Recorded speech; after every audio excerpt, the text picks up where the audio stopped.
নমস্কার বন্ধুরা, welcome back to my channel. সবাই কেমন আছেন? আশা করছি সবাই খুব ভালো আছেন। আজকের আমি চলে এসেছি একটা নতুন রেসিপি নিয়ে, সেটা হলো চটপাটা ঘুগনির রেসিপি। এই ঘুগনি আমার বড়ই প্রিয়, কারণ আমি কলেজ ক্যান্টিনে খেতাম। তো আজকের আমি আপনাদের সঙ্গে এই রেসিপিটা শেয়ার করব। আর এই ঘুগনি আমরা পরোটা বা রুটি বা পাউরুটির সঙ্গে খেয়ে থাকি বা এমনিও খেয়ে থাকি। চলুন দেখে নেওয়া যাক আজকের আমার এই রেসিপিটি। আমি এখানে 200 গ্রাম মটর নিয়েছি। 200 গ্রাম মটরটাকে আমি ওভারনাইট ভিজিয়ে রেখেছিলাম। আপনারা ইচ্ছা করলে 7 থেকে 8 ঘন্টাও ভিজিয়ে রাখতে পারেন।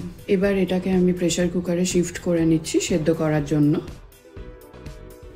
এবার প্রেসার কুকারে মটরটা দেওয়ার পরে আমি এখানে হাফ চা চামচ ব্ল্যাক সল্ট দিলাম, হাফ চা চামচ হলুদ দিলাম, আর 3-4টে চেরা কাঁচা লঙ্কা দিলাম। এবার 3 কাপ আমি জল দিচ্ছি। আমি এখানে ব্ল্যাক সল্ট ইউজ করেছি, আপনারা ইচ্ছা হলে নর্মাল সল্টও ইউজ করতে পারেন, কোনো প্রবলেম নেই। এবার আমি হাই ফ্লেমে 3-4টে সিটি দিয়ে নেব। এবার আমি মিডিয়াম সাইজের 2টো আলু নিচ্ছি। আলুগুলো একেবারে ছোট ছোট করে চৌকো চৌকো করে কেটে নেব, বাট আপনারা ইচ্ছা করলে এই সাইজ আপনাদের মতন করে করতে পারেন। যদিও বা ঘুগনির আলুগুলো অনেক ছোট সাইজের হয়, তো আমি এখানে কেটে নিচ্ছি।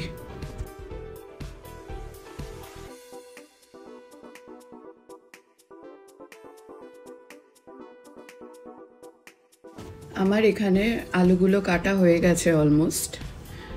এবার আমি একটা জায়গা নিলাম, এখানে আলুগুলোকে নিয়ে আলুগুলোকে জল দিয়ে ভালোভাবে ধুয়ে নেব।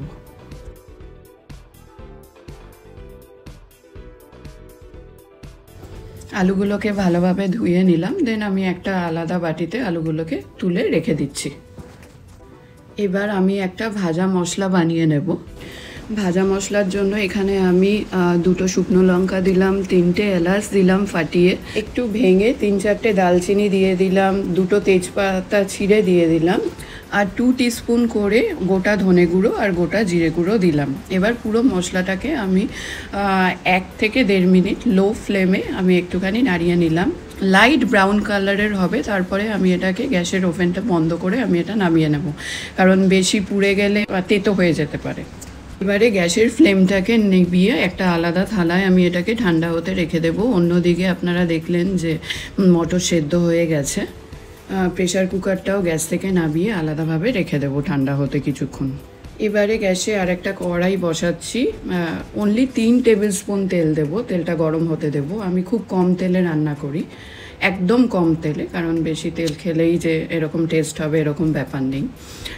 তারপরে আমি আমার যেই আলুগুলো কেটে রেখেছিলাম ধুয়ে, সেই আলুগুলো দিয়ে একটুখানি সেমি ফ্রাই করে নেব। খুব একটা ব্রাউন করে একটা ভাজবো না, খুব বেশি ব্রাউন করে ভাজলে আলুগুলো খুব শক্ত হয়ে যায়, ওটা খেতে একদমই ভালো লাগে না। এবার অন্যদিকে আমি 2টো পেঁয়াজ আমি কেটে নিচ্ছি। দেখুন, এখানে আমি 2টো মিডিয়াম সাইজের পেঁয়াজ নিয়েছি। আলুগুলো আমার ভাজা হয়ে গেছে, এবার আমি আলুগুলো তেল থেকে উঠিয়ে নিচ্ছি। নিয়ে ওই তেলের মধ্যেই আমি পেঁয়াজগুলো দিয়ে দিলাম। পেঁয়াজটা এবার আমি লো টু মিডিয়াম ফ্লেমে আমি একটুখানি ফ্রাই করে নেব। এবারে এখানে আমি 12 থেকে 15 কোয়া রসুন, সামান্য একটুখানি আদা দেব, আর 3টে চেরা কাঁচা লঙ্কা দিয়ে পেস্ট করে নেব। আর একটা জিনিস মনে রাখতে হবে যে সবসময় এখানে রসুনের পরিমাণটা একটু বেশি থাকবে আর আদাটা কম থাকবে। আর একটা দিকে আমি একটুখানি টমেটো, একটা মিডিয়াম সাইজের টমেটো কেটে নিলাম। এবার এখানে আমি আদা রসুন লঙ্কার পেস্টটা দিয়ে দেবো, একটু জল দিয়ে, না হলে লেগে যাবে। দিয়ে 30 থেকে 40 সেকেন্ড একটুখানি ফ্রাই করে নেব। এরপরে মিডিয়াম সাইজের টমেটো যেটা আমি কেটে রেখেছিলাম সেটা অ্যাড করে দিলাম, দিয়ে আবার 30 থেকে 40 সেকেন্ড একটুখানি নাড়াচাড়া করে নেব। আর একটা ছোট সাইজের টমেটো আমি পেস্ট করে রেখেছিলাম, সেটাও অ্যাড করে দিলাম। এবার আরও 1 থেকে 1.5 মিনিট লো টু মিডিয়াম ফ্লেমে নাড়াচাড়া করে এর মধ্যে হাফ টিস্পুন হলুদ, হাফ টিস্পুন জিরে, আর হাফ টিস্পুন ধনে গুঁড়ো আমি অ্যাড করলাম। এই রেসিপিতে যদি আপনাদের ইচ্ছা হয় তাহলে ধনে গুঁড়োর পরিমাণটা আর একটু বেশি অ্যাড করতে পারেন আপনারা। কাশ্মীরি রেড চিলি পাউডার এখানে আমি 2 টিস্পুন অ্যাড করলাম, কালারটা খুব ভালো আসে। প্লাস আমি এখানে হাফ কাপ জল দিলাম। আমার এখানে একটু মনে হয়েছে বলে আবার আমি হাফ চা চামচ ধনে গুঁড়ো অ্যাড করে দিলাম, করে 30-40 সেকেন্ড ফ্রাই করে নিলাম। এবার আমি আগে থেকে ভেজে রাখা আলুগুলো দিয়ে দিলাম, দিয়ে মশলার সঙ্গে আলুগুলো 1 থেকে 1.5 মিনিট লো টু মিডিয়াম ফ্লেমে আমি ভালোভাবে কষিয়ে নিচ্ছি। এবার আমি প্রেসার কুকারটা খুলে দেখে নেব মটরটা কীরকম সেদ্ধ হয়েছে। মটর যদি ভালো হয় তাহলে 2-3টে সিটিতে সেদ্ধ ভালোই হয়ে যায়, তার বেশি সিটি লাগে না। এবার মটরটা আমি এখানে অ্যাড করে দিচ্ছি। আগে থেকে সেদ্ধ করে রাখা মটরটা জল সমেত আমি এখানে দিয়ে দিচ্ছি। এবার এটাকে সেদ্ধ হতে দেব, যাতে আলু আর মটরের মধ্যে মশলাটা পুরো ঢুকে যায়। এবার এটাকে ঢাকা দিয়ে মিডিয়াম ফ্লেমে আমি আরও কিছুক্ষণ সেদ্ধ করে নেব। এবার আমি আগে থেকে ভেজে রাখা মশলাটা পেস্ট করে নিয়েছি।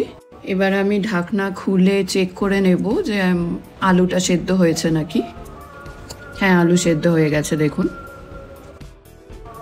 এবার আমি এখানে 3 টিস্পুন ভাজা মশলা অ্যাড করে দেব। এই ভাজা মশলা আপনারা স্টোর করেও রেখে দিতে পারেন কোনো কন্টেনারে। এটা আপনারা যে কোনো নিরামিষ রান্নায় আপনারা কাজে লাগাতে পারেন। ভাজা মশলার মধ্যেই সব কিছু আছে বলে আমি আর আলাদাভাবে গরম মশলা এখানে অ্যাড করছি না। এবার ব্যালেন্স করার জন্য আমি 1 টিস্পুন চিনি দিয়ে দিলাম। তারপরে আমি এখানে কুচনো একটুখানি ধনেপাতা দিচ্ছি। এবার 10 সেকেন্ডস মতন নাড়াচাড়া করে আমি গ্যাসের ফ্লেমটা বন্ধ করে দেব, দিয়ে আমি এটাকে সার্ভ করছি।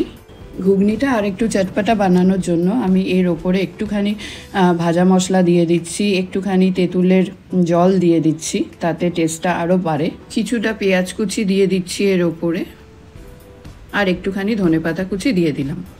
এরপর সামান্য পরিমাণে একটু ঝুরি ভাজা অ্যাড করে দেবো। দেখুন আমার এই ঘুগনিটা একদম রেডি সার্ভ করার জন্য।